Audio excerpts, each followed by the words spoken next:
हम kidney related problems के early symptoms को इग्नोर करते हैं और यही अर्ली सिम्टम्स कभी कभी किडनी फेलियर तक जा सकते हैं। तो क्या है ऐसे सिम्टम्स जिससे पता चले कि आपकी किडनी फेल हो चुकी है? और क्या हर किडनी फेलियर डायलिसिस की तरफ ही जाता है? क्या डायलिसिस को प्रिवेंट किया जा सकता है? इन सभी क्वेश्चंस का आंसर आज हम जानेंगे हमारे famous nephrologist doctor Umesh Khanna से। Let's welcome him. Hello doctor. Hello doctor धरती।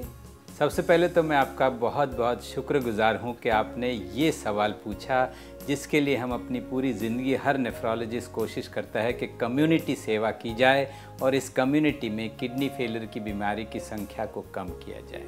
तो ये अगर हम सभी लोगों को सिखा पाएँ कि early diagnosis of kidney disease अगर हम उतना अचीव कर लेवें तो हमारी जो टोटल संख्या है किडनी की बीमारी की, उसके परसेंटेज अपने देश में काफ़ी कम हो जाएंगे। तो इस सवाल को हम दो पार्ट में डिवाइड करेंगे। एक, किन लोगों को अर्ली डायग्नोसिस के लिए चेतावनी देनी चाहिए।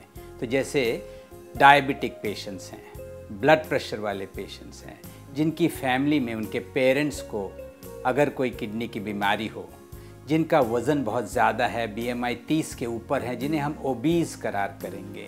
ये 4-5 किस्म के लोगों को हमेशा प्रिवेंटिव किडनी डिजीज़ प्रिवेंट करने के लिए बीच बीच में टेस्ट करने पड़ते हैं। तो ये क्या टेस्ट हैं?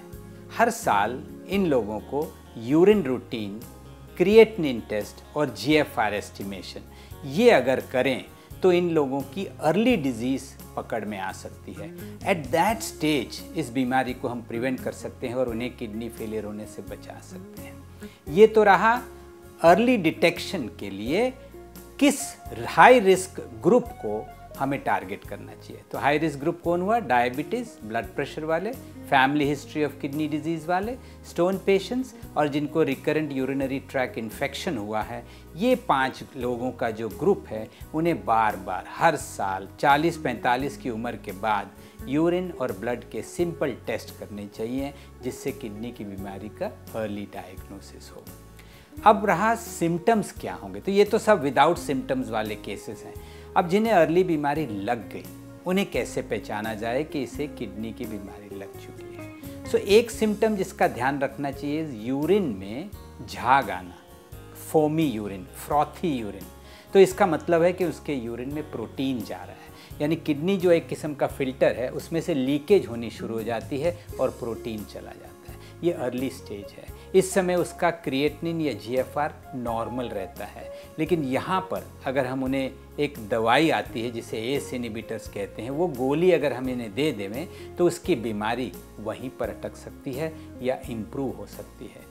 तो जैसे आपका सवाल था कि उसको हम किडनी के फेलियर से बचाने के लिए क्या कर सकते हैं, तो अर्ली डायग्नोज होने से कुछ दवाइयाँ ऐसी आती हैं जिन्हें हम ACE इनहिबिटर्स या ARBs कहते हैं। वो अगर दवाई दी जाने से प्रोटीन लीकेज को कंट्रोल करें तो किडनी फेलियर से बच सकते हैं। इसके अलावा सेकेंड लक्षण जो है वो चेहरे पर या आँखों के आगे थोड़ा पफिनेस या सूजन आ जाना। ये अर्ली स्टेज में, ये सॉफ्ट एरिया होता है आँख का, वहाँ अर्ली मॉर्निंग उठने में चेहरे पर थोड़ी सी सूजन दिखाई देती है आईने में, और धीरे धीरे दिन भर में पैरों में भी थोड़ी सूजन आ सकती है। सो सूजन आना एक किस्म की किडनी की बीमारी का लक्षण है। पेट में दर्द वगैरह नहीं होता किडनी के फेलियर में। सूजन, कम पेशाब होना, फ्रॉथी यूरिन होना, ये 3 इम्पॉर्टेंट लक्षण हैं। और चौथा इम्पॉर्टेंट कारण है कि भाई ब्लड प्रेशर विदाउट रीज़न हो जाना। जैसे यंग आदमी को ब्लड प्रेशर होना, उसके किडनी की बीमारी का लक्षण हो सकता है। तो ये 4 कॉमन सिम्टम्स अगर हम पकड़ लें तो इसमें हम ब्लड टेस्ट करके, सोनोग्राफी करके, कुछ इन्वेस्टिगेशन करके बीमारी को अर्ली पकड़ सकते हैं। एक बार अर्ली पकड़ ली बीमारी को तो उसको 3 जगह से अटैक करना है। उसकी डाइट चेंज करनी है, उसका ब्लड प्रेशर कंट्रोल रखना है, उसके प्रोटीन की जो लीकेज है उसे रोकना है। तो ऐसे पेशेंट को बार बार किडनी स्पेशलिस्ट या नेफ्रोलॉजिस्ट के पास जाना पड़ेगा। किडनी की बीमारी के कुछ डूज एंड डोंट्स होते हैं, उसको अगर ध्यान रखा जाए तो उस बीमारी को वहीं पर अटका सकते हैं। एक most important dos and don'ts में एक आता है दवाइयाँ खाना।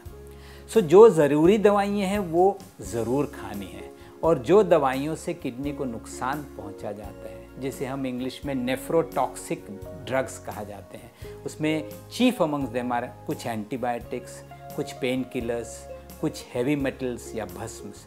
इन चीज़ों को अगर हम प्रिवेंट करें तो किडनी की बीमारी बढ़ेगी नहीं और वो पेशेंट डायलिसिस के स्टेज तक नहीं जाएगा। So diet, avoidance of harmful medicine, taking medicine which can control protein leakage या ब्लड प्रेशर, इसे कई सालों तक हम पेशेंट की किडनी को बचा के रख सकते हैं। और जिसे डायलिसिस 2-3 साल में पहुंच जाएंगे, ऐसे पेशेंट को हम 10-15 साल तक बगैर डायलिसिस संभाल सकते हैं। तो ये early diagnosis, prevention of kidney disease के लिए बहुत इंपॉर्टेंट है और रेगुलर फॉलोअप नेफ्रोलॉजिस्ट के पास उस पेशेंट्स की किडनी को कई सालों तक संभाल के रख सकता है। अगर आप भी हमारे एक्सपर्ट से सलाह लेना चाहते हैं तो doctor at care world TV पर हमें अपनी क्वेरीज मेल कर सकते हैं। अगर आपको हमारी ये इन्फॉर्मेटिव वीडियो पसंद आई है तो आप इसे लाइक कर सकते हैं, शेयर कर सकते हैं और अपना ओपिनियन कमेंट बॉक्स में भी दे सकते हैं। हेल्थ रिलेटेड इश्यूज के बारे में अपडेट रहने के लिए अभी सब्सक्राइब करें।